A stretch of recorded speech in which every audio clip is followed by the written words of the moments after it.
begin this battle. My soul was so damn fragile. I was looking at life through a fog. I lost my baby girl and they killed my dog.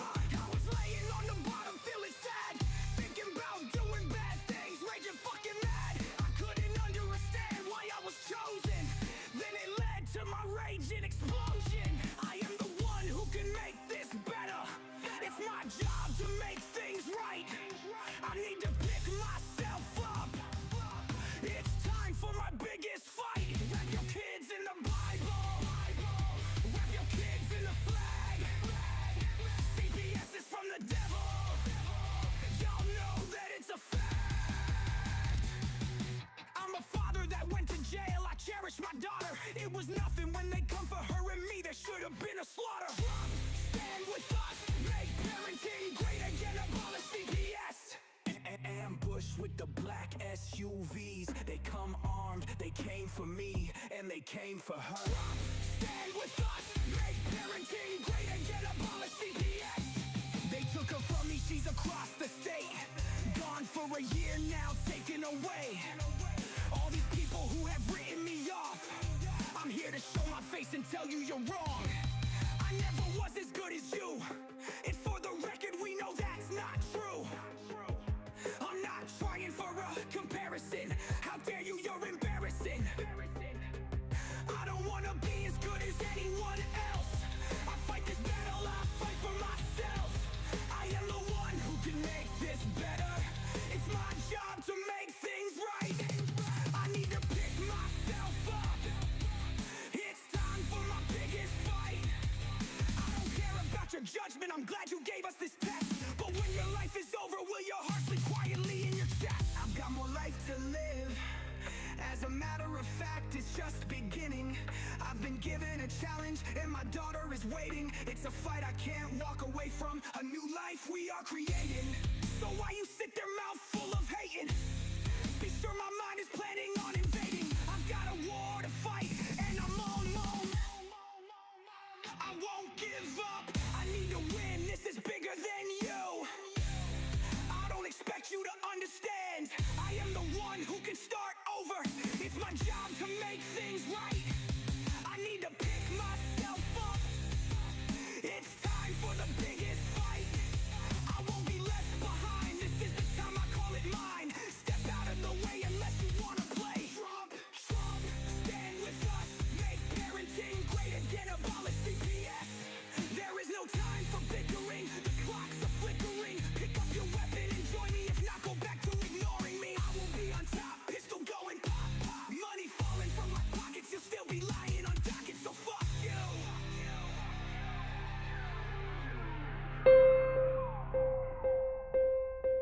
In the heart of our great nation, where the strength of our communities is built upon the foundation of strong and loving families, an urgent crisis is unfolding. Child Protective Services, CPS, an institution designed to safeguard our most vulnerable, has in many cases betrayed its noble mission. Too often, families are torn apart not by neglect or abuse, but by systemic failures and corruption. We can no longer stand idly by as these injustices continue. We are here to give a voice to those who have been isolated, to shine a light on the corruption, and to rally our fellow citizens in this critical fight for justice. Every day, countless families are caught in a web of bureaucracy and abuse of power, their lives disrupted and their bonds shattered. Children, who should be nurtured and protected, are instead placed in situations that can be just as, if not more, harmful than the circumstances from which they were taken. Parents, often bewildered and powerless, face insurmountable odds as they fight to reunite with their children. This is not the America we believe in. We cannot allow these injustices to persist. Our mission is to educate, to inform, and to inspire action. We promise to bring you daily updates on CPS, exposing the truth and fighting for reform. We must remember that the future of our nation depends on the strength and unity of our families. By standing together, we can hold CPS accountable and ensure that it fulfills its true purpose, protecting children and preserving families. This is a fight we must not and will not lose. We are committed to saving our families and securing a brighter future for all. The road ahead is challenging, but with your support, we can make a difference. Together, we will bring hope to those who have lost it and ensure that justice prevails. Let us unite with unwavering resolve and a sense of patriotic duty to safeguard the integrity of our families and the future of our nation.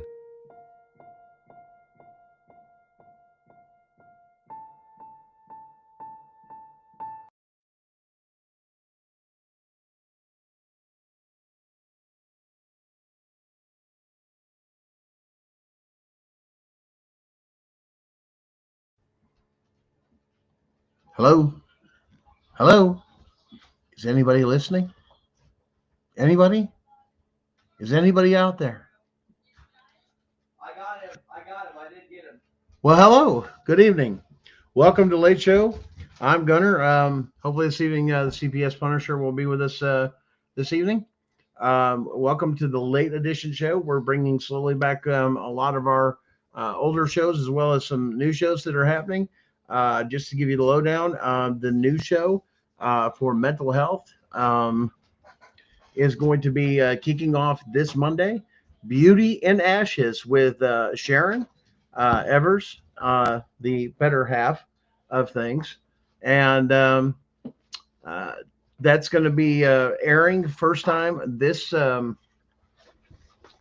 you'll have to forgive me here and work with us. It's going to be airing this Monday. It's going to be right after the Tiff and Punisher show. So we're going to be looking at 9 to 10 o'clock. So if you guys want to come and check that out, that new show, as well as my regular scheduled show every Sunday, gunning for CPS. Let me get the earphones on here.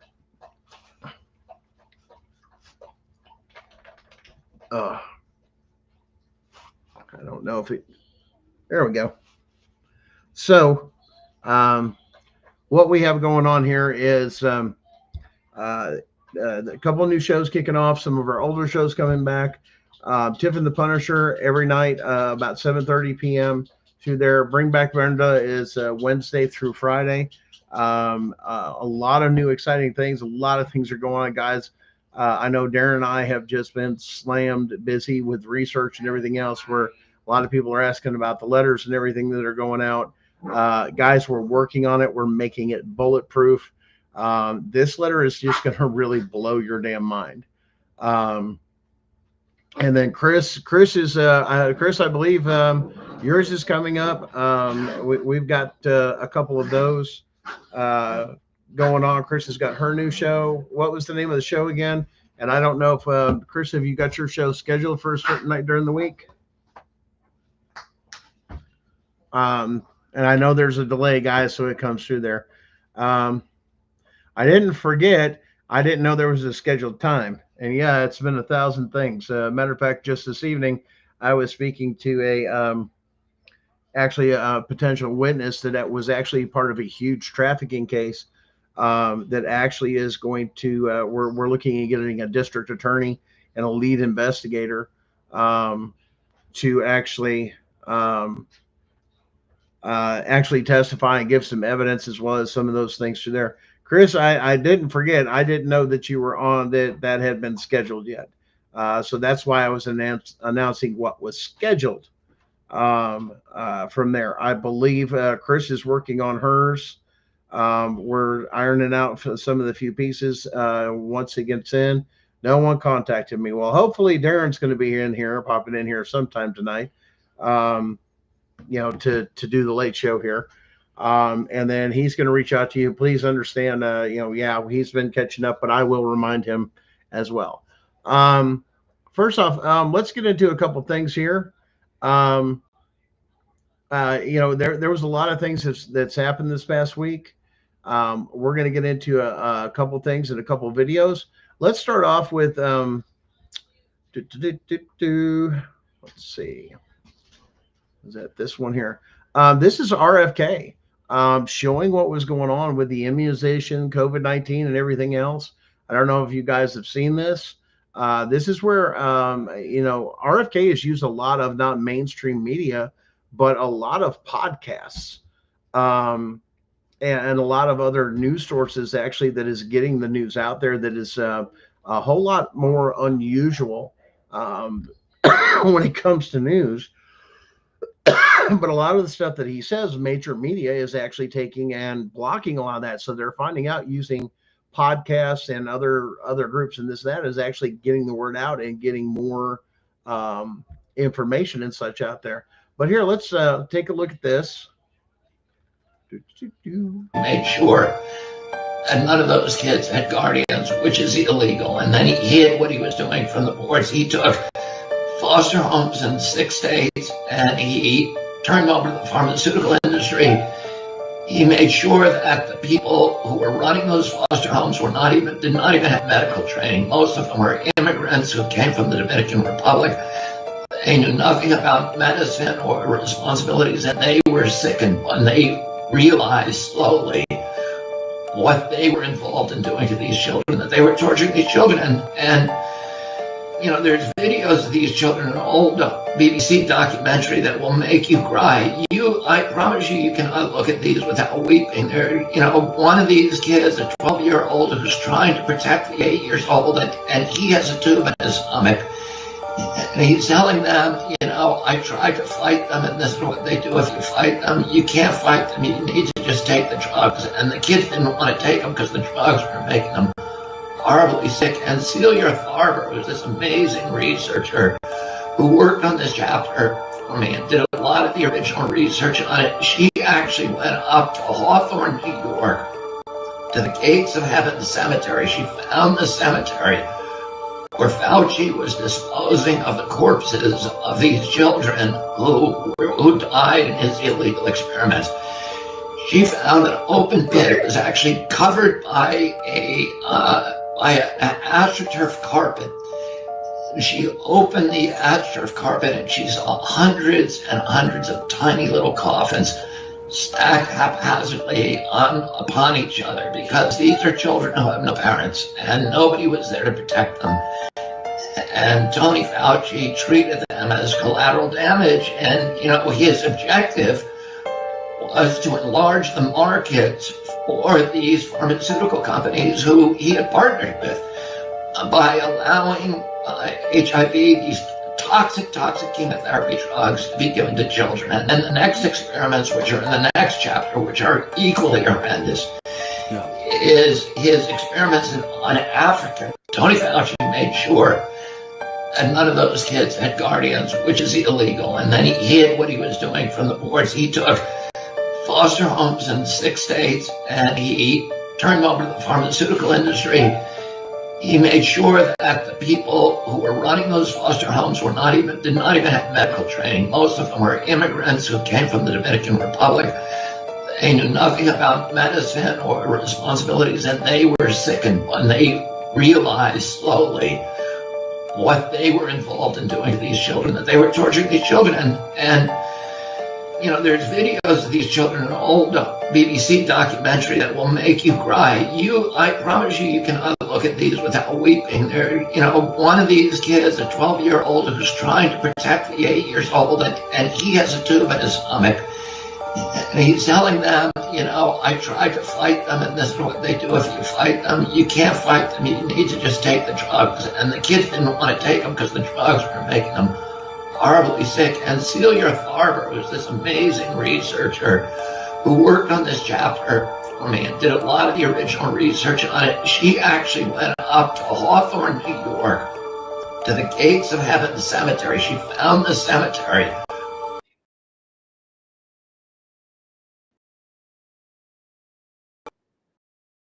where she disposed of the corpses of these men who died in his illegal experiments. She found that covered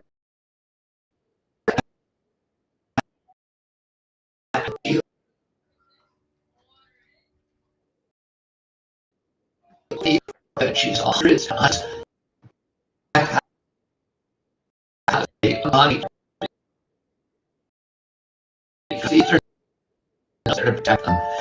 And Tony Fauci treated them as collateral damage, and his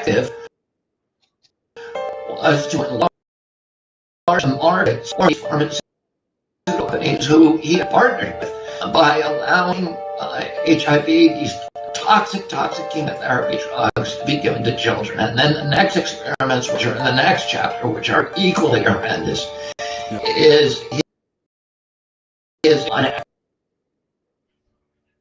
Tony Fauci made sure none of those kids had guardians, which was illegal. And then he took 6 states and he took industry, made sure that people who were running those foster homes were not even happening. Most of them were in the Dominican Republic. And you nothing up medicine or something, and they, when they realized slowly what were involved in these children, that they were torturing children. And, you know, because these children are old enough to be documented. You cannot use without weeping. You know, one of these kids, a 12-year-old, who's trying to protect the 8-year-old, and he has a tube in his stomach. He's telling them, you know, I fight them and do if you fight them, you can't fight them. You need to take the kids and take the drugs or make them horribly sick. And Celia Sharp, the state researcher who worked on this chapter for me and did a lot of the original research on it, she actually went up to Hawthorne, New York, to the cabin at the cemetery. She found there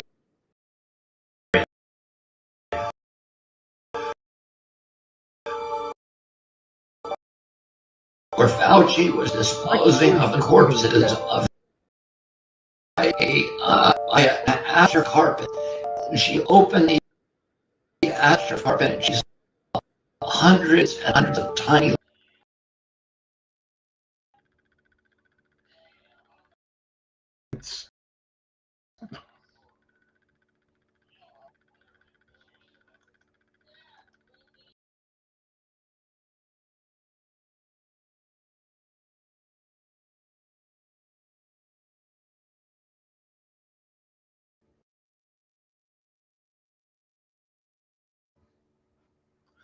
Sorry, guys, we were having some technical difficulties there.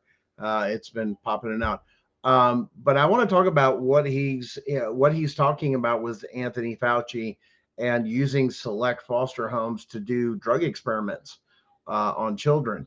And a lot of people, if you don't know, I've actually got a video that's posted to my YouTube page on Gunning for CPS. It's called The History of CPS.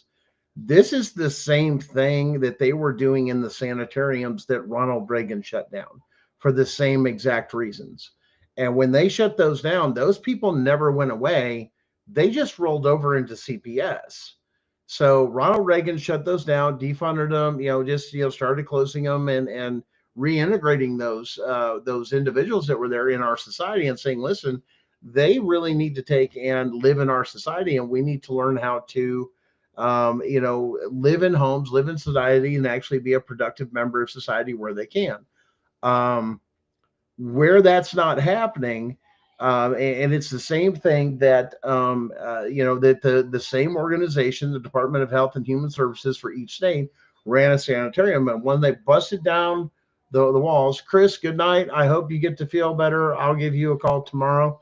And I did send you a text on your phone, so just reach out for that, and then I will get with Darren.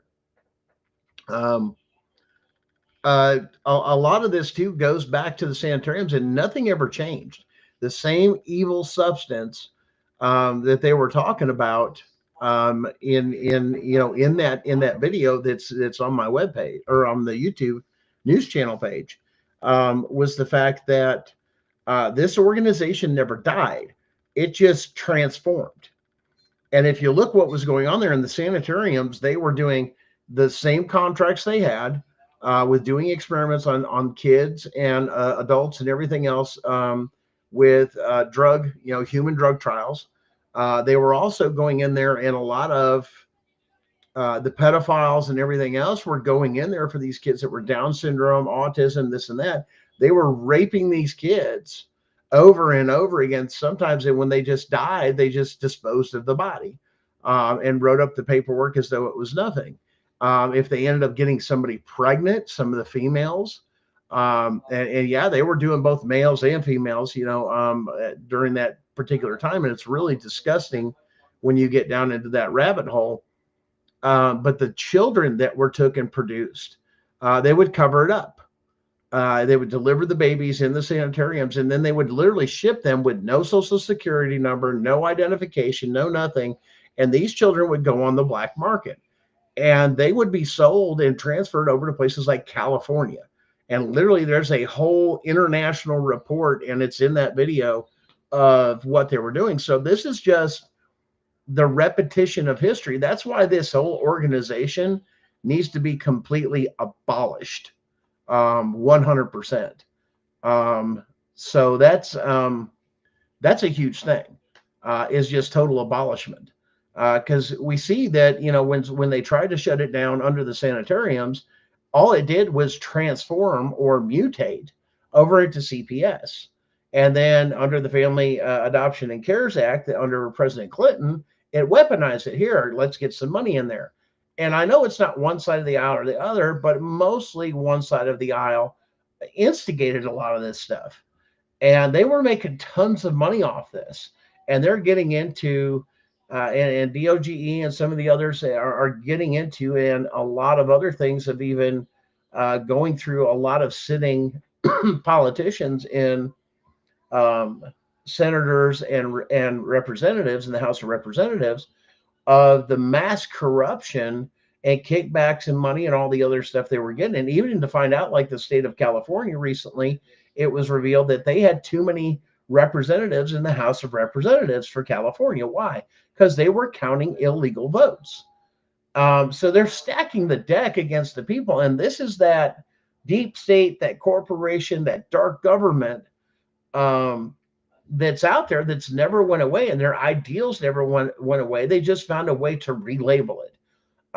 That's why, the importance of doing what we're doing with this case is shutting all of it down, holding everybody accountable, 100%, and saying this system should not even exist. It's not constitutional. And they're breaking constitutional rights, even within their training to do that they feel that they're above this. And the states have even gone in and allowed this to happen, even giving a stand down order in all 50 states to law enforcement not to interfere with CPS. Now, Texas did make some changes in those laws, but that doesn't change the training and the things that they've been taught, because they're still practicing them in Texas. It doesn't take much for Facebook, YouTube, a lot of those others that are showing those same instances. They're still doing the same thing. And unless we gut the system and remove every bit of it, I mean, it's just going to continue on. It's going to it's something that just needs to die. And the thing that, that triggered the sanitariums closing was the revealing of what was going on in those sanitariums. And then, like I said, there's a lot of things that are coming to light that a lot of people don't understand. And I know, on the Late Show, that's kind of like what we deal with, is the stuff they don't want you to hear, the news that they don't want you to see, those type of things. And here's another video, and this is from the senator from Kentucky, that is before on a subcommittee that well, let's just see what he has to say. 1967 that was published in Harper's Magazine. It was called Not Yours to Give. It's the story of Davy Crockett as a congressman in the late 1820s. Like most stories of that vintage, some will argue that the story is an accurate rendition, while others may say it is apocryphal. The moral of the story, however, is incontestable. Davy Crockett only served 2 terms in Congress, but on one day in Congress, he was confronted with a bill to give money to the widow of a military officer. Davy Crockett arose and gave this speech. Mr. Speaker, I have as much respect for the memory of the deceased and as much sympathy for the suffering of the living. If suffering there be as any man in the House, But we must not permit our respect for the dead or our sympathy for a part of the living to lead us into an act of injustice to the balance of the living. We have the right as individuals to give away as much of our own money as we please in charity, but as members of Individual Congress, liberties we is have what no he's talking right so about to there. appropriate a dollar of the public money. Davy Crockett continued, I'm the poorest man on this floor. I cannot vote for this bill, but I will give a 1 week's pay. I will give my check for 1 week. And if every member of Congress were to do this, it will amount to more than this bill asked for. When Crockett finished, there was silence, and remarkably, the bill failed. When later asked for an explanation, Davy Crockett explained. He said, several years ago, I was standing one evening on the steps of the Capitol when we saw a large, great light over Georgetown. It was evidently a large fire. We jumped into a hack and drove over there as fast as we could. In spite of all that could be done, many houses were burned and many families were made homeless. And besides, some of them had lost all but the clothes they had on. The weather was very cold. And when I saw so many women and children suffering, I felt that something must be done. The next morning, a bill was introduced appropriating $20,000 for their relief. We put aside all other business and rushed it through as soon as it could be done. Later in the year, when Davy Crockett was back in Tennessee, he ran into a constituent by the name of Horatio Bunce. Crockett asked him for his vote, and Horatio Bunce responded thusly. He said, "You'd better not waste your time on my vote. I shall not vote for you again. Your vote last winter shows that either you have not the capacity to understand the Constitution or that you're wanting in honesty and firmness to be guided by it. Because the Constitution, to be worth anything, must be held sacred and rigidly observed in all its provisions. The man who wields power and misinterprets the Constitution is more dangerous the more honest he is." Horatio Bunce continued. He says, "No, Colonel, there's no mistake. The newspapers say that last winter you voted for this bill to give $20,000 to some who suffered from a fire in Georgetown. Is that true?" Congressman Crockett answered him, "Well, my friend, I may as well own up. You've got me there. But certainly nobody would complain that a great and rich country like ours couldn't give $20,000, the insignificant sum of $20,000 to relieve its suffering women and children." Horatio Bunce replied to Congressman Crockett. He said, "The power of collecting and dispersing money at pleasure is the most dangerous power that can be entrusted to a man. While you are contributing to relieve one, you are drawing it from thousands who are even worse off than he. If you had the right to give anything, the amount was simply a matter of discretion with you. And you had as much right to give 20 million as to give 20,000. If you have the right to give to one, you have the right to give to all. And as the Constitution neither defines charity nor stipulates the amount, you are at liberty to give to any and everything which you may believe or profess to believe is a charity, and to any amount you may think proper. No, Colonel Crockett, Congress has no right to give charity. Individual members may give as much of their own money as they please, but they have no right to touch a dollar of the public money for that purpose. If twice as many houses had burned in this county in Tennessee as had in Georgetown, neither you nor any other members of Congress would have thought of appropriating a dollar for our relief." Bunce informed Crockett that if each congressman had shown their sympathy for the fire victims by giving 1 week's pay, it would have nearly covered the cost. But it was easier simply to give other people's money. Bunce continued, "The people about Washington no doubt applauded you for relieving them from the necessity of giving. Giving was not what was not yours to give. The people have delegated Congress by the Constitution the power to certain things. To do these, it is authorized to collect and pay monies, and for nothing else. Everything beyond this is usurpation and a violation of the Constitution. So you see, Colonel, you have violated the Constitution in what I consider a vital point.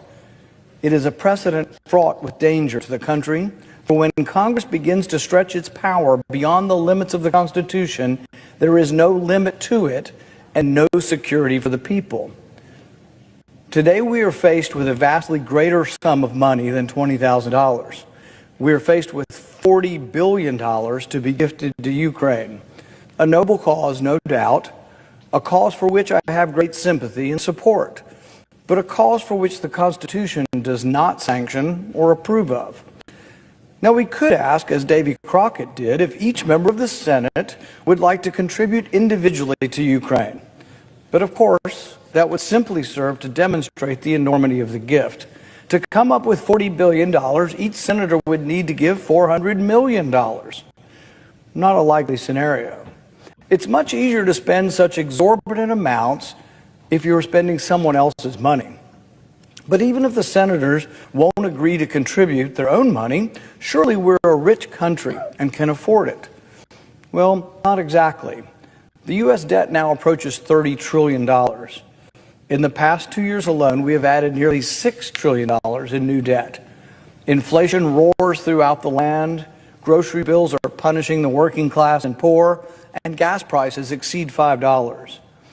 Even before the pandemic bailouts, our country was running $1 trillion annual deficit just to pay for its routine commitments.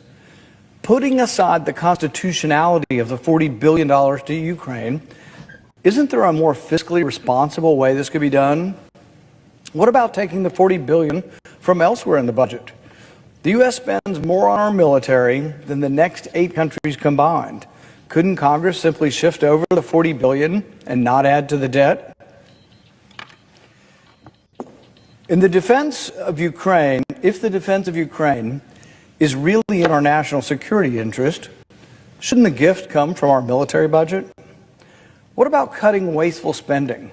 My office cataloged over $50 billion in waste.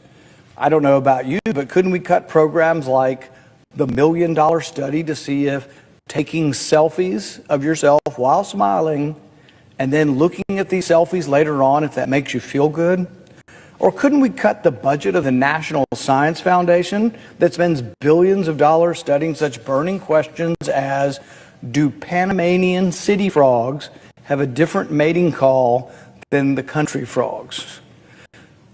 Couldn't we maybe cut the $2 million the NIH spent studying cafeterias to see if someone in front of you sneezes on the food, whether you're more or less likely to eat that food? Couldn't we maybe cut the money spent on Japanese quail, studying whether or not they're more sexually promiscuous or not when you give them? Or, if we're not willing to cut the budget at all, couldn't we ask the American people to stay up and pay a war tax? If this is really for our national security, it should be very popular with the people. Why don't we offer to tax them in exchange for this? Guess what? The American people don't want to cut spending anywhere in the budget, at least their representatives don't. They don't want to pay any taxes for this. They just say, put it on my tab. But we've been doing that for decades, and that's why we have a $30 trillion debt, and that's why we have roaring inflation. If you want to pay for this with a tax, you could triple the gas tax. I'm guessing that's going to be really popular, and people really want to send this money, so badly that they'd be willing to triple the gas tax. If we were honest, that's what the people who are for this would propose. Now, that would guarantee $5 gas for the foreseeable future. Alternatively, Congress could raise the income tax about $500 for every American taxpayer. I'm sure that would be popular. And for the people who think it's a great idea to send $40 billion overseas, why don't they just be honest with people and tax them? Here's your bill, Mr. and Mrs. America, $500 a taxpayer, and then what would it be paid for? No, it's like everything else. Put it on our tab. Well, Uncle Sam's tab is full. It is complete.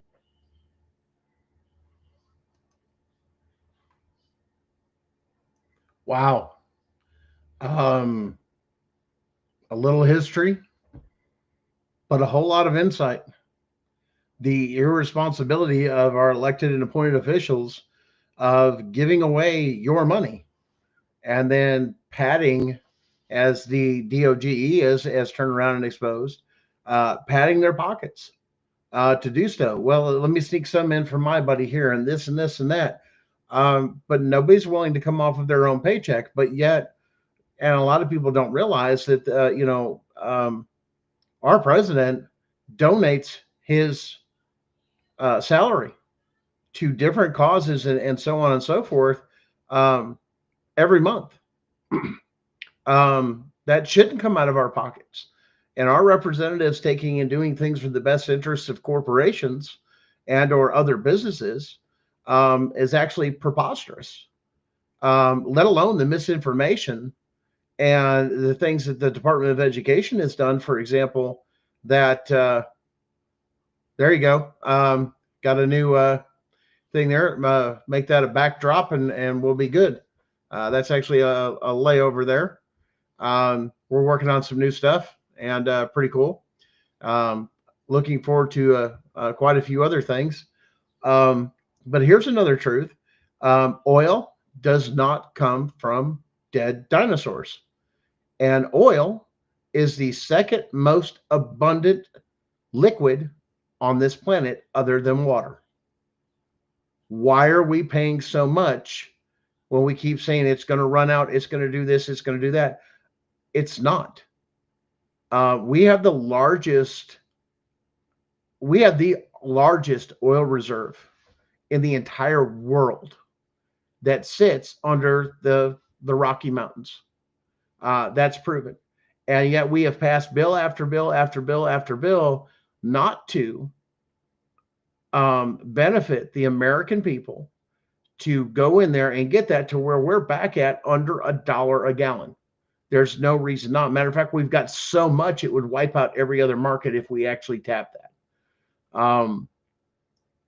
But the lies, the manipulation, the uncovering of the deep state, the corporation, whatever you want to call it, enough to kill a president.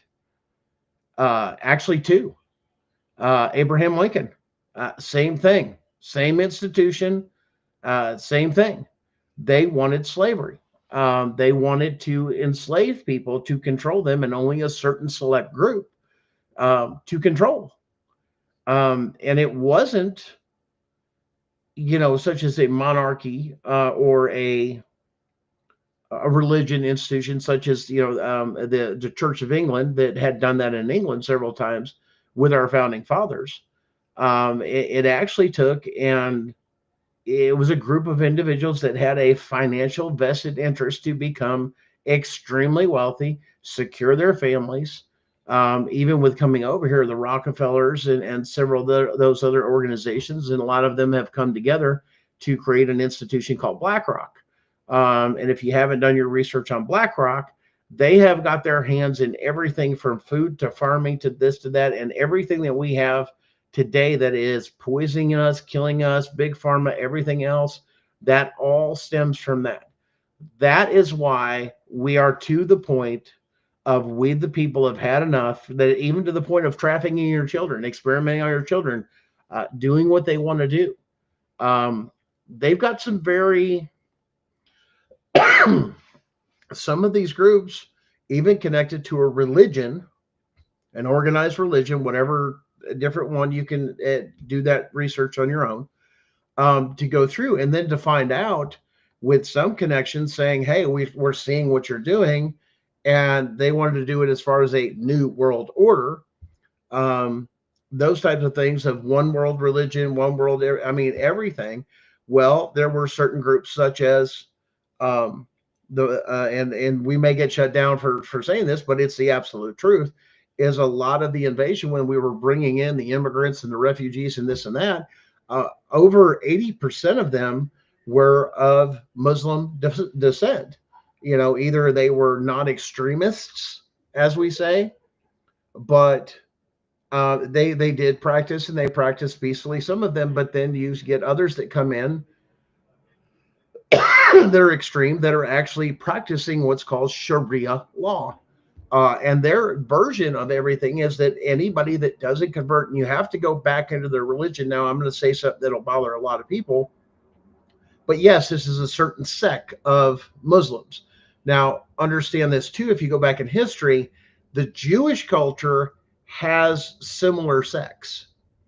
And those are the ones that don't believe in Christianity or anything else, and anybody outside of you is dirty.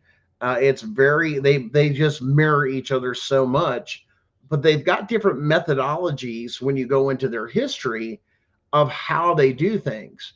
When you go into, say, some of the Muslim religion, it actually says things in the Quran, if you've done the in-depth study, which I have, that they believe that the infidel, there, and I can't remember the other word for that they owe them a tax, that they shouldn't have to work, that they can live off the work of others, like as a superior race, and that if you don't convert, they'll turn around and basically it's a form of violence.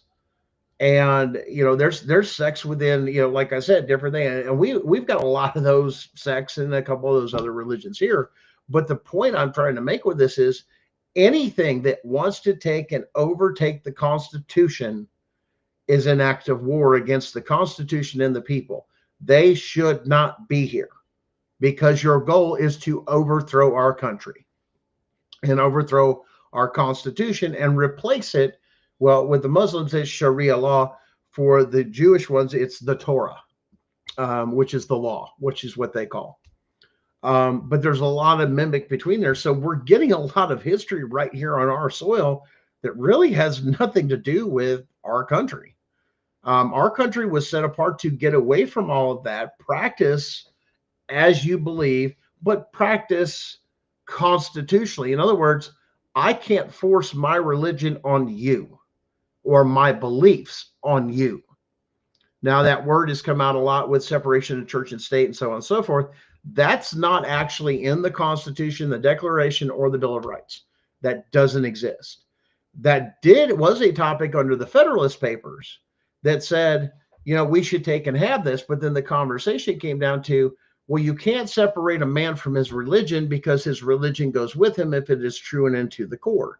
Therefore, when a man or a person walks in as a public servant, there's no way to separate him and say, you have to leave your religion at the door and you have to come in here. No, that's what you bring in there. And we see this with Omar and Ortiz Perez and a lot of these others that are in this is their objective. I don't understand why this is going on in Michigan. And I believe there's some things going on in Texas and a couple other places that are turning around, and they're basically, and even New York City, of having mock police cars and going out into the unbelievers area saying, no, this is a Muslim area. You can't drink alcohol. You can't do this. You can't do that. You are now forcing your belief system on me. That is a constitutional rights violation. You cannot do that. And if you're an immigrant doing that, that is grounds for immediate deportation under the Immigrant Act. You cannot do that. That is enough to get you kicked out of this country immediately. No second chance. No, there's no jury, anything on that. This is what you've been doing. Goes before your visa is now rejected. Get out of the country. You're gone. You're being deported. Why? I want to know why. And this is how corrupt it is why is Michigan and why is the state of New York and other places allowing these individuals with their religious beliefs, not having that, but shutting down streets to pray or do this and that? You are now interfering with the constitutional rights of our life, liberty, and pursuit of happiness, let alone our obligations. You are now you are in the way of it. You are blocking it. I can't do that. And when you do that, that is a crime. And that is the bottom line. And that's why we need to go back to the Constitution. That was an attack. And people utilize a movement such as the New World Order says, well, we'll be the New World Religion. And they walk through the door with it. And they got people with that were in the UN and everything else and did a relocation program. And it hit every single country. And if you guys follow my news and my personal page on Facebook, Gunning for CPS or Gunner Evers on Facebook, you will see some of the things that are going on in Ireland, internationally, with Ireland, Scotland, France, Spain. And they are, Canada is having that. Let's see, Ireland, Scotland, England. and this and that, and they have had enough. And they are literally in the street saying, we have had enough. Like Finland, boom, they've had enough. They're in the streets. They're kick people out. It's like they're fearing for their children at schools. I mean, it's that bad because they actually believe that they have a right to rape and pillage in anything they want, including your small children. That is their belief system because you are the non-believer. And they hate. And once again, if you won't convert, you're hated. Once again, you're 100% hated. And that's what it comes down to. You cannot coexist with somebody that wants to kill and hate you. This is one thing that has been proven through time. There was a reason that we had an act actually here in the United States not to let people from the Muslim faith even in our country, or extremists. It wasn't extremists. It's just your belief system does not fit with our Constitution. You can practice that, but the problem is it never goes throughout history. It's never done that, even in Iran, even in Mecca and some of these other places that have been over. Go back and look at the history. You have places like Iran and like, I think, what was it? Darren's in the back room there. I think the 70s and the 80s, beautiful women out towards to the lake in bikinis and everything else, beautiful, gorgeous women, dressing just as anything else. And now it's, they have the haba and the whole, the full dress and everything else. And they've got some of these women so brainwashed. I mean, it's crazy. I mean, it's just whack with some of the stuff they do. And some of the women come out, oh, well, this is why you should go. And they've actually attracted American women to convert and go over to their country, and they're trapped. They can't get out. And, all of a sudden they realize, hey, this ain't that. And some of that Americanism or that modern, especially some of the feminist movement went over there to do that. Well, I want to have that. No, they don't deal with that stuff. And let alone they have a belief of multiple wives and multiple this and child, a lot of pedophilia within their religion. They believe that they can do that. I mean, there's a lot of things. I mean, they're the kind of people, they won't do it themselves. And that was a lot of things for our soldiers that I've talked with, that's been over to, Operation Desert Storm and a few others in other places. We've had a lot of conflicts and stuff like that, especially over in the Middle East, that they'll come back and he says, I've never seen, he said, here's the thing, the cowards, they'd rather strap a bomb on a child or a woman than they would take and sacrifice their own lives. And it's just completely, sick. Yeah, Brenda, there's been clean sweep up in Nashville. There's been several. Matter of fact, a lot of people, I can't remember what the name of the movement is, but Trump actually signed something a lot of people don't realize too, is there is an international, he has deployed troops internationally to stop this national child trafficking ring, an international trafficking ring. We actually have soldiers on the ground in several countries, opening this stuff up left and right. And the stuff that's happening on over there, they're backtracing it over here to the United States. And that's where they're finding these cells that are trafficking these kids. This is not just one organization. This is, you've got the triads, you've got the, the extreme Islamics, you've got several other large, well-known institutions that traffic people. Now, a lot of the triads and a lot of the others will end up doing their own people and shipping them over here. But that's one of the things that there are organizations and institutions that should really bother us, that actually has international, and they call it international adoption. And it's what they specialize in. And they may have a different name or this, but it's all under the same umbrella. And they do bring kids in from other countries, but they also take American children and ship them overseas. Now, that's a huge problem because that child has constitutional rights.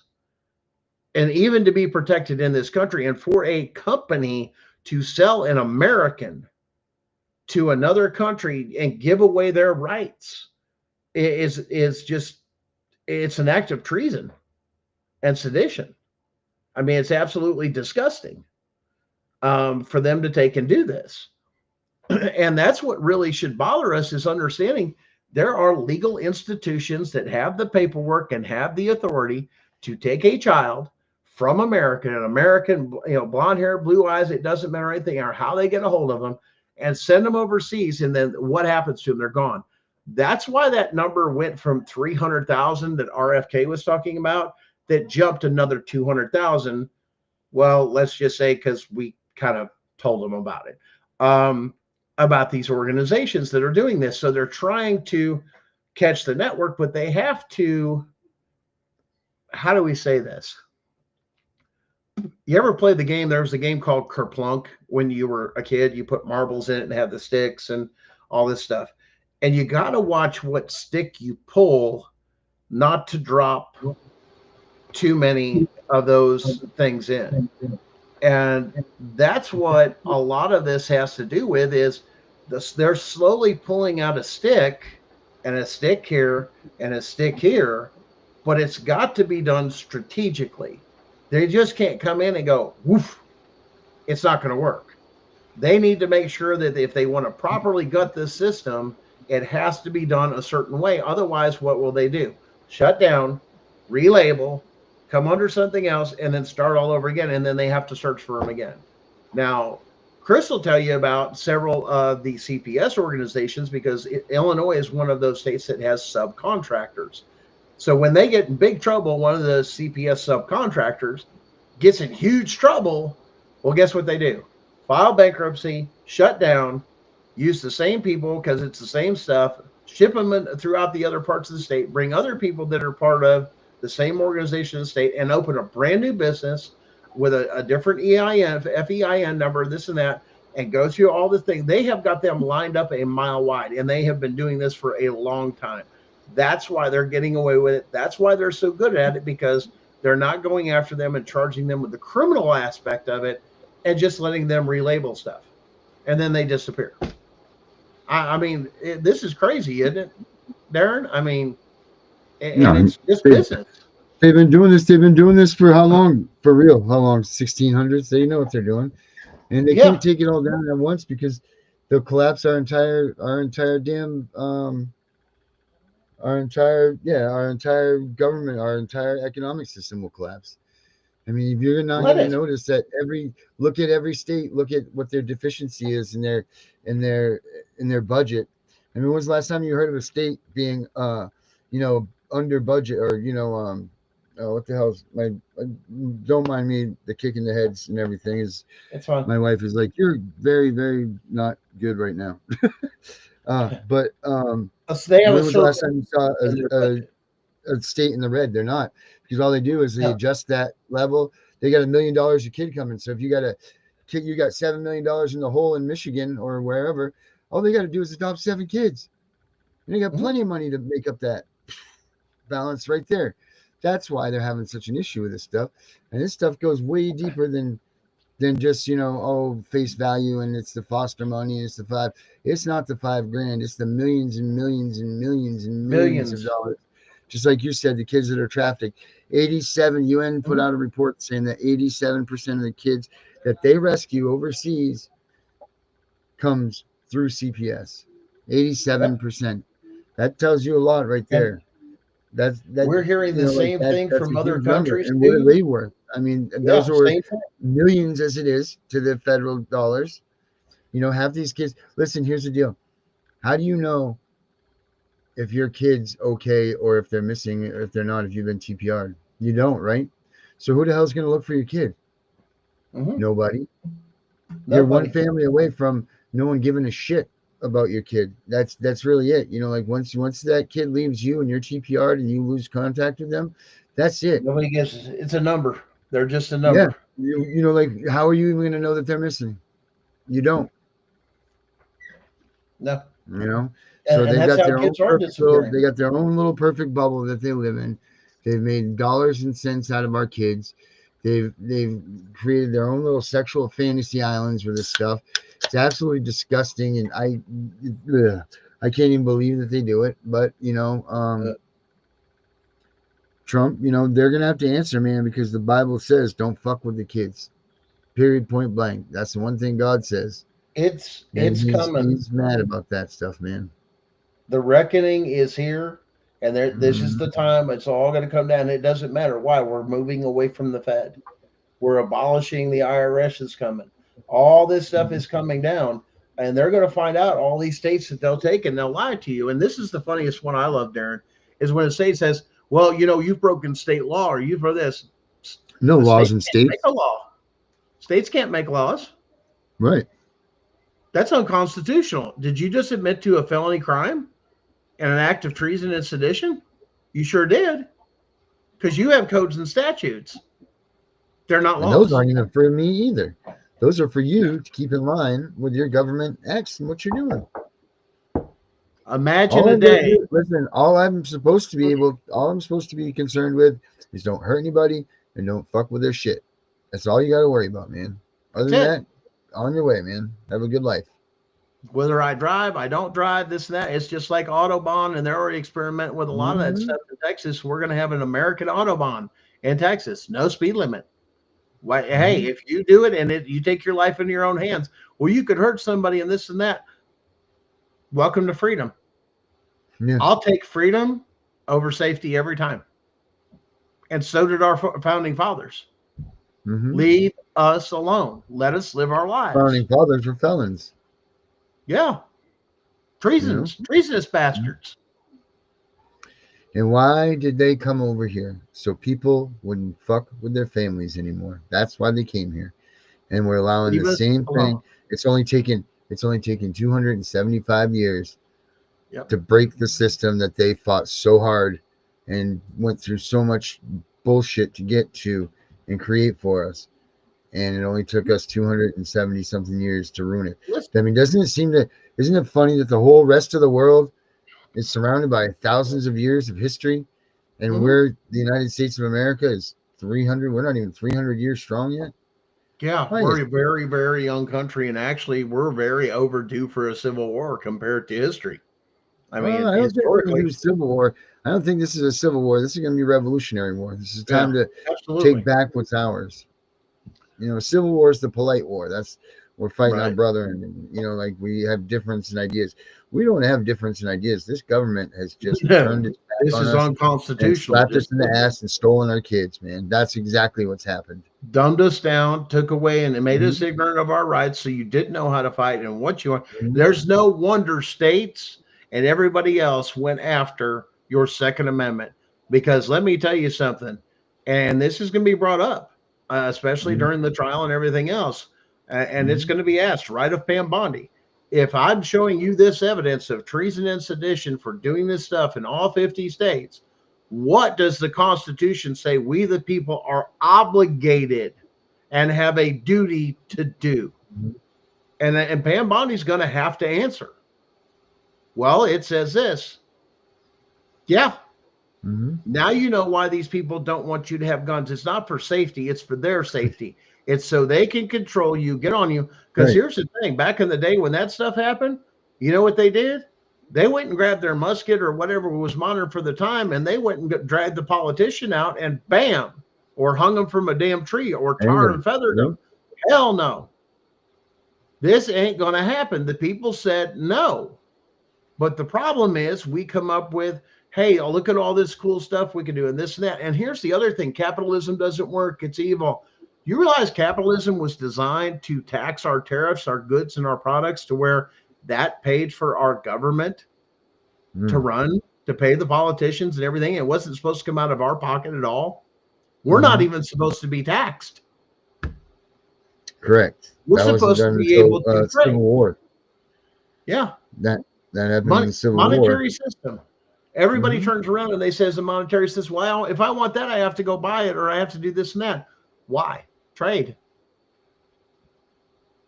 That's what Bitcoin is. If I want to do something, I don't have to pay taxes on. If I want to trade you 4 chickens and 5 goats, and you've got a pickup truck, you and I are doing some trading. Yeah. Problem solved. You need chickens, I need a truck. I don't care what you do with the chickens, but I've got food. What do you want? What can we trade for? Let's barter. But we've lost That was that. that was the whole idea behind Bitcoin when they came out with that. You know, like that was Yeah. supposed to be based on, you know, like what do you want to do? What is this worth to you? That's Yeah. what it was. You know. And if you And were then taken now advantage it's of, turned that's this. when you went to the magistrate to Mhm. do a financial agreement to your magistrate of saying, we have an issue that we don't feel we were done right or within our trade. And the magistrate would look at it objectively and rule whether or not you were treated right or not, or work something out. And the same thing with and here's the other thing with your divorces. And this cracks me up. The judge comes in, well, this is the way it's going to be. And all these lawyers make money. It takes two people to walk in front of a magistrate and the magistrate say, listen, here's the rules. Everything you had before the marriage is yours. Everything during the marriage must be split, including the debt. That's it. Now come back, put it all on paper, and you're done. There's separation of contract. 50-50 with the kids. No more games. You get them half the time. You get them half the time. Work it the hell out. And the judge would turn around. Now, that's what people don't realize. That's No. where we gave CPS authorization to come in and take our kids right there when we signed that marriage contract, because we said that we wouldn't be mentally stable enough and we wouldn't be adult enough to figure out how to separate our belongings and so on, which made our kids what? Belongings. That's funny that they put it in there that they could be belongings in that aspect, but not when we want it to be belongings, you know, for our, you know, for our own, you know, uses and everything. Yeah. You know, we can't Danielle's use it that way. You can't say like Rick says, you know, all the time, on my biological property. You know, like they don't like that. They don't say that stuff. Yes, Danielle, what would you like? I don't know. She said something about, did you send out the email earlier in the chat? I don't know if you got. Darib. Hey, Darren, did you ever get a chance to send that email? Is what she said earlier in the chat. So I don't know. I guess something you guys talked about. Yes, that's Gunner. I don't know. That's your name. I know. It said Darren. There's our names. Darib. Look, there's Darib with a B. Hey, Darib. Hey, Darren. You Gunner? You Gunner or Darren? Yeah, I believe so. Which one is you, Gunner? You Gunner or Darren? Boy, this looks real today, doesn't it? Don't you feel like I'm in the Oval Office? Yeah. It's my desk right here. There you go. There's your desk. Squeaky, squeaky. That's my Elon Musk. That's my Elon Musk. But listen, you know what it came down to, and it shows it. It's the immaturity of fucking adults. You're not adults anymore. You're a bunch of fucking high schoolers going in there because something didn't work out, because now they've come up with a no-fault divorce, and who benefited from that? The state. That's exactly what it did. And then what did they do? Poison your food, fuck up with your kids in public education, and this is this, and this is that, and the lies. Now you feel what? Oppressed. Yeah. Oppressed. Now it's, I work 40 hours a week and I can't get ahead. And all this, you weren't designed to do that. You weren't designed to do that. Do you realize you were all designed to be independent contractors? Yeah, we're not even supposed to be working. No.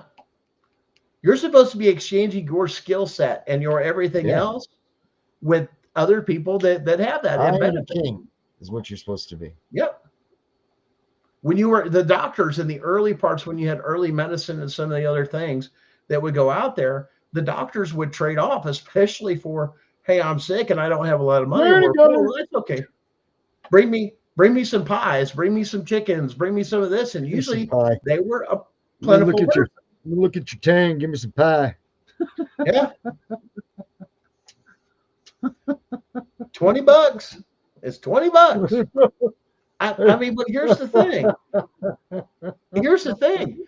We are now so obsessed with a piece of paper, and it's not even tangible. It's a note. Say something different. I'm not going to lie there. It's a note. It's a note. It's as simple as a note. Just that simple. It's only a piece of paper. It's a piece of contract to settle a debt. But there's nothing tangible about it. And a lot of people I know when I ran my business and this and that there were people that didn't have a lot of money or a lot of other things. And one of the things we would do is, well, what do you have? And there's people that turn around, well, there's many housewives that are. Yeah.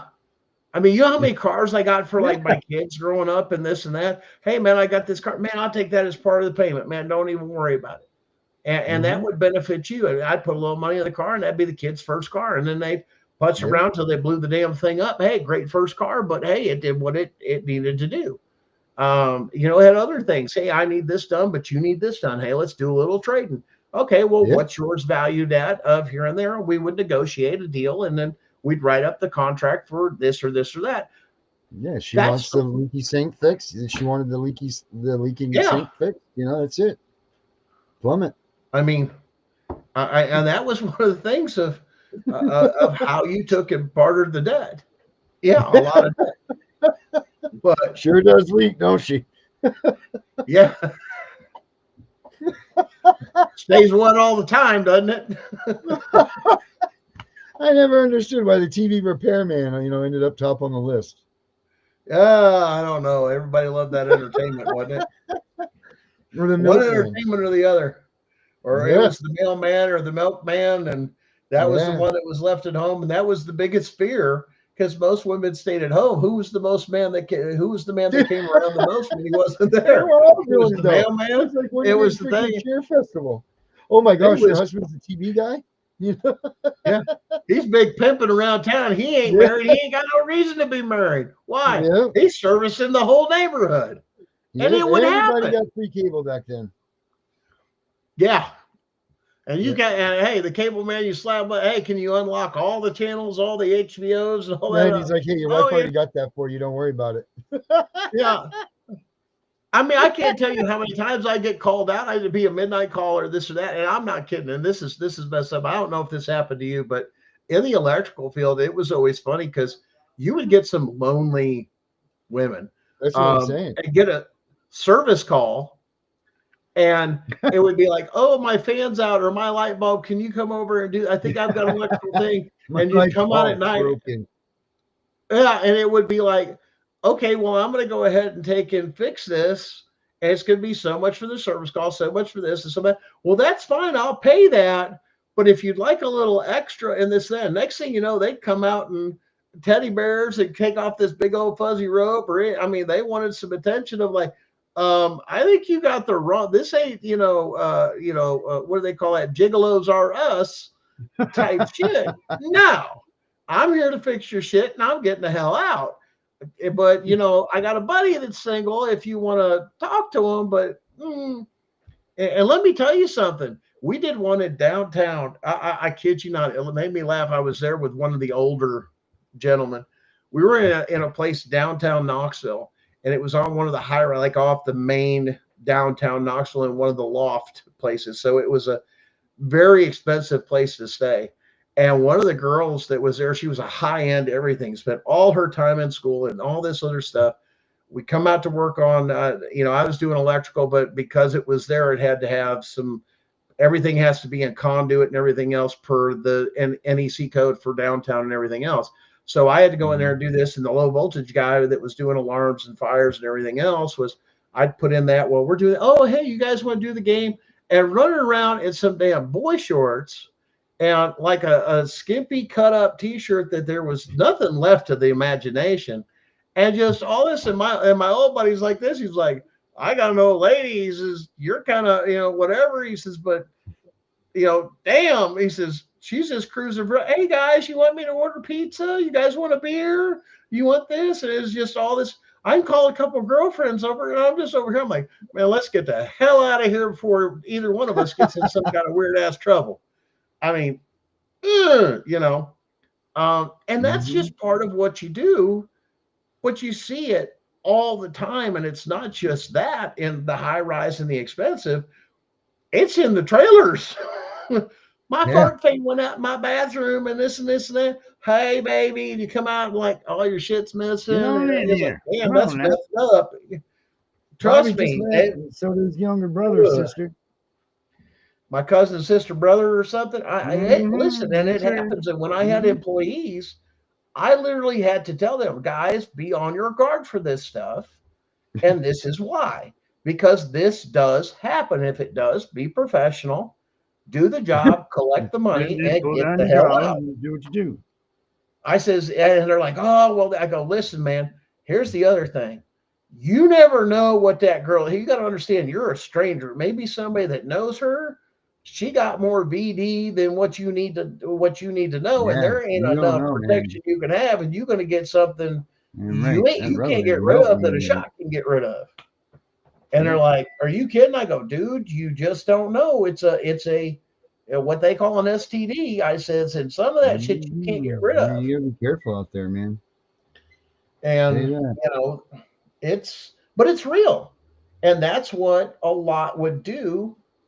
And like I said, there was several times, there was always the running joke back in the 70s and 80s is when the milkman came around, the postman, that she'd be running around in her little morning slip getting the milk, and she'd have her, her little lingerie, robe and everything else on, and this that coming down, well, hello, Mr. Milkman, and this, my husband's already left for work and nobody's here, and the kids are gone for school, and because he'd show up at a certain time. Or the mailman, everybody always wondered why all the kids in the neighborhood look just like the mailman.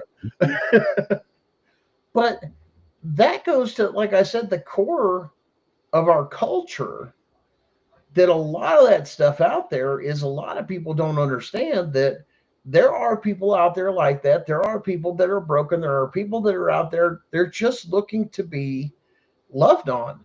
And because of a lot of trauma and a lot of brokenness, and they just want to be accepted.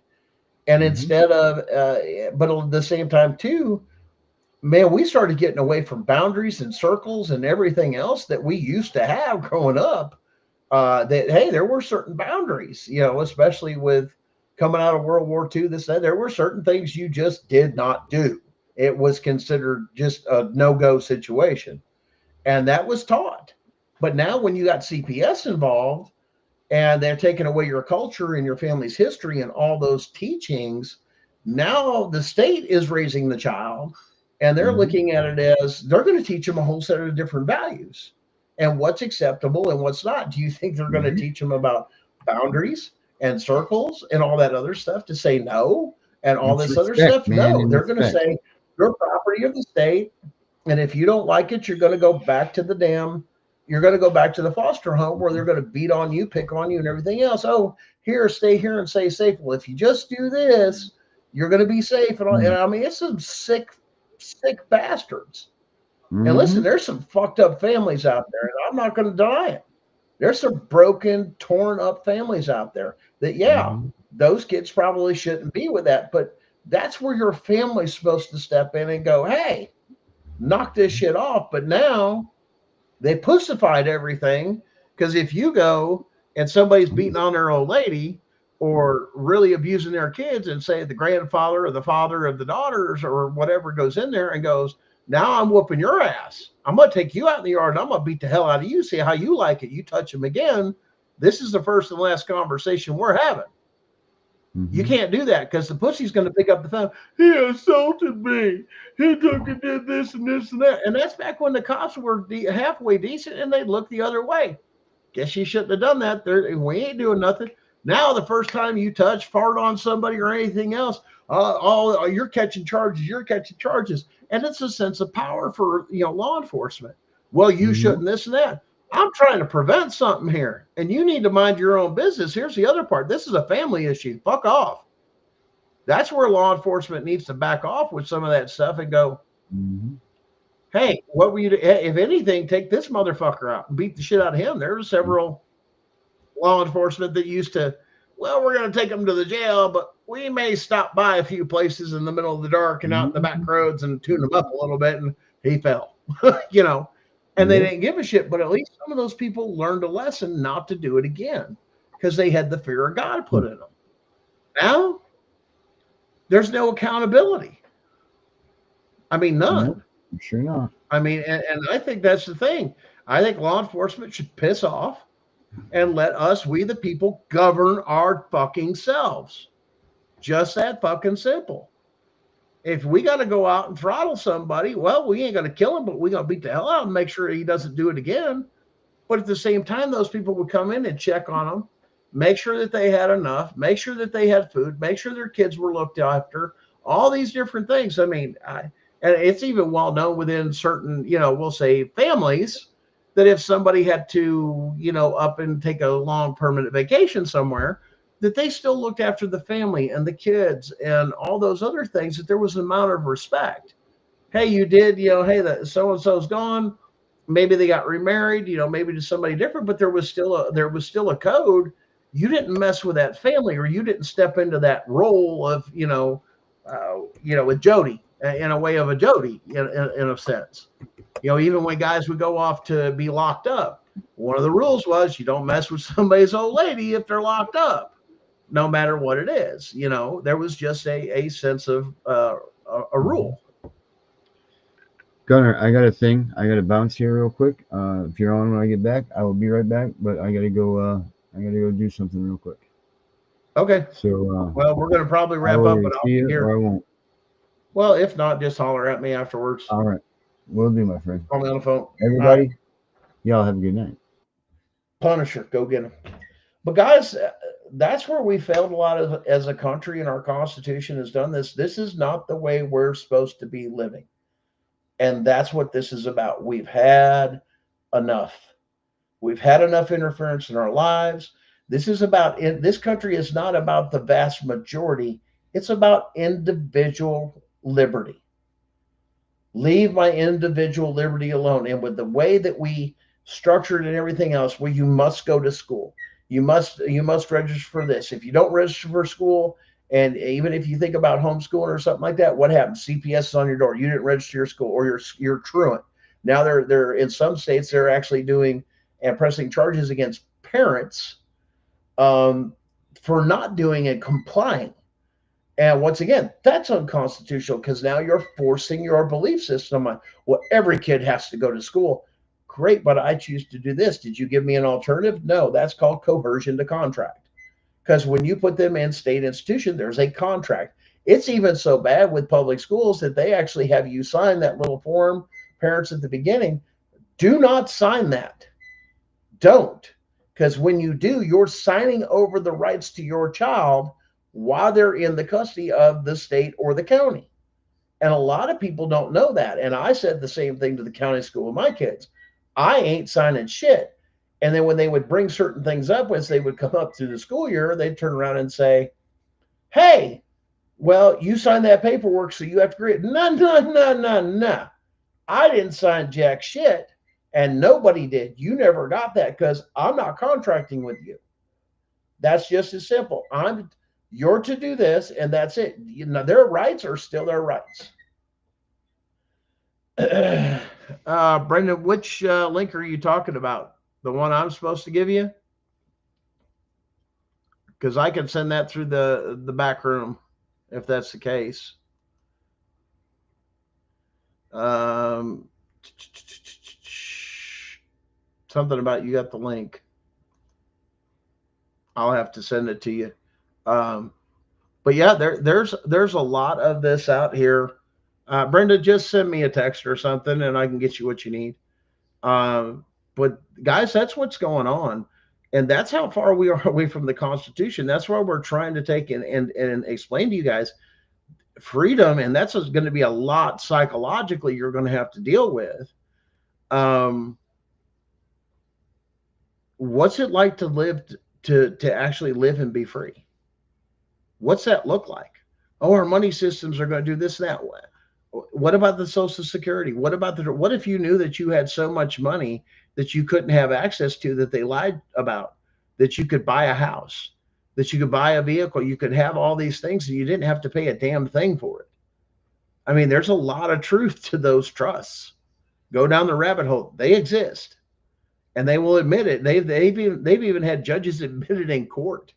Judges and the state take and admit that stuff in court. Oh no, we have this and that. We've been tricked into a lot of stuff. You've been tricked that when you come into the hospital, that they're going to give you, that you have to have a Social Security. I mean, they will send CPS after you if you leave the hospital without a Social Security card and a birth certificate. I mean, I've heard several reports of that. Well, we chose not to. We don't have to. Well, the hospital gets pissed because you know how much money they file on that first claim to the Social Security, what's in there? Huge. The first person to get paid when your child's born is that hospital with that Social Security number.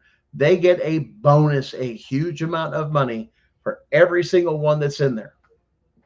And then they put the child on that, and then they file for state custody and all that, the state insurance and all those other things or those programs.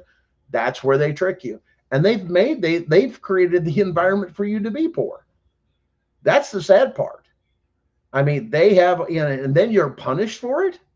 Oh, you're a bad parent. You're this. You created this. And this is what you wanted to create it. So and then you don't know your rights.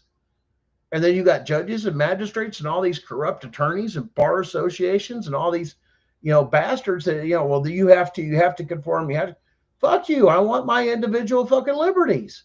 Piss off. And that's why I'm looking forward to like April Lejeune and a couple of the others that are going to come on that are actually going to explain it. Actually has a way to do all these things, and it's legal.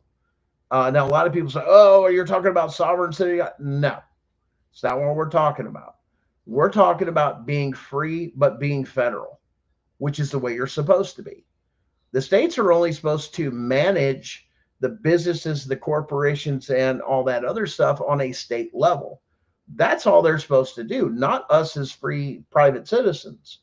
Now, the difference between that, no, you're not talking about a license plate that says private and all that. No, you can actually get a free plate as a private citizen if you know how to do it from the U.S. Department of Transportation. But they don't tell you that. No cost, no insurance, none of that stuff. All gone. But you got to know how to claim and undo the web or the cocoon that they've tried to put you in, and have to file the proper paperwork for everything in there. I mean, there's a lot of information out there, but like I said, there's April Lejeune, and I think Darren was talking about somebody else that's true. This is a proven thing. And once they fought stuff to the federal court level to where the federal courts have stood behind the private citizen. Now, the state's going to try and jack you up and everything else like that. Yeah, because they want you to be part of the system, and they don't want you to know that. But every time you'll see people, I beat them in federal court. I beat them in federal court. I mean, you guys have seen all the little YouTube videos and some of the TikToks of the guy with the glasses that comes down, older gentleman with the cap. Oh, I don't agree with that, or I'm not going to contract with this. I mean, the guy talks real fast. You got another older gentleman that, with a beard and with a cowboy hat and all this other stuff, and he's got his folder right there. Here's my case where I kicked your ass. You can't. I have federal ruling on my side. You cannot. You want to be sued again? Because you'll lose your job and everything else, and I'll turn you inside out and make more money off of you. But you got to know what your rights are, how to fight for them, and how to do things. I mean, even doing I don't know if Danielle's still in here, but even working with some of this ADA bot. Listen, it's so stupid simple of just talk to it. Keep it simple. Keep it about constitutional rights the best you can within the parameters of your case. Everything else is up to you to add later for your own personal case. That's why we don't want anything from you. We don't want your money. We don't want donations. We're not fundraising. We're not doing this. We're not doing that. That is up to you. These are the two. Now we're only asking you to do a victim's affidavit. I was affected, or my rights was done like that. That's the statement that, we're asking for. Compared to, other movements. And a lot of people said, a lot of the advocates out there I had to have a conversation with is just real simple. I'm not an advocate. We're not advocates. Sharon and I, we're not advocates at all. Okay. Those are other people. And I've heard other people bash this advocate or this advocate. I don't care. I'm not with you guys. I'm not an advocate. I'm here to tear this down. You guys have a lot of contact, and it's called networking, to say, I want to network with you to turn around and get some of the people you've come in contact with, that have messed up cases, that have constitutional rights violation and taken their kids and or train them and or this, a new case, an old case. It doesn't matter. An open case, a closed case. file the affidavit of constitutional rights violations. Once Darren and I get done working on this damn letter done, it's going to be a checkmate move for them. You're done. You can't adjudicate anymore. You are now being served papers of saying you are part of treason and sedition as an actor of the state. We're going after the states, not their actors, the core of it, for unconstitutional policies and procedures and practices. And yes, we have all the evidence, and so does the FBI. Just that simple. So no, we're not talking about slap them, get rid of a judge. Why? Because if you get rid of some CPS workers, you get rid of a judge or a magistrate, this, that, you know what's standing behind them? All those lawyers that are out in the field practicing family law and everything else, guess what they're going to do? They're coming right in to fill those positions. Hey, say hello to the new boss. Same as the old boss. And that's exactly what this is. And that's the part that's going to take and hurt people. I don't think that a lot of people understand. But learn how to live free. Start learning your rights, guys, because listen, it's coming, and you better be prepared for what's coming. Otherwise, you're going to be caught because you're not going to know what to do. But it's just sad that all that stuff is going on. Guys, we appreciate everything that you guys do. Get that word out. Keep pumping each other up. Spread love. Spread encouragement to each other. Give people hope. This is coming. Get the word out there. Why? Because it's coming. More to come. More information as it develops. Like I said, it's game over time. They're in check. This is not a checkmate move. What is checkmate move? When we hit that federal courtroom. And yes, we're early in our case. We haven't even reached mediation yet. And they're already scared shitless. I had a talk with a woman just the other day talking to New Hampshire. Some of their senators and all the other things that got into an actual meeting with some of the heads of state and talked about the reckoning and what was happening. And they literally ended it because they didn't realize what was going on. But when they heard about it, they flipped out because they knew, oh crap, our time's coming. They know. They're waking up and they know it's coming. They just don't know when or where. So guys, keep up the fight. Don't give up. Stay positive. Love on each other. Build each other up. Give hope. And get prepared for those kids to come out. And don't forget our new show, Sharon's having on Monday. It's going to be Beauty from Ashes. And Chris has got her show. I did get with her. She was kicking around a few. That's why I didn't know the exact name from it. But she did decide on it. It's Redacted and Reckoned. So Chris has got a new show out. She's going to get with Darren. We're going to get her show scheduled out there. Stay tuned. We've got a website coming up that's going to have all this other stuff out there. A lot of big changes just to get this out. But guys, it's spreading. It's all 50 states and it's coming. It's here. Thanks again, guys. Have a great evening. Catch us again tomorrow. We have the Tiff and Punisher show. Brenda's on, I believe, right after that. And then I believe we have a late show, and I think Danielle may be in there somewhere too. But guys, thanks again. Stay strong. Here we go. Welcome to Freedom. Welcome to the Record. In the United States, CPS makes upwards of $3 billion per day on trafficking and selling our children. The corruption may start with the caseworker, but goes through the judicial system, passing the governor through the Senate and into the White House. The entire system has a hand in the business known as CPS. Our children are stolen every minute of a 24-hour day. They are being robbed of their innocence, their trust, their happiness. As parents, we are isolated and betrayed by a government we trust. States are balancing budgets on kids' lives. Only 12% of the kids taken will be reunified. Title IV funding is being riveted with fraud.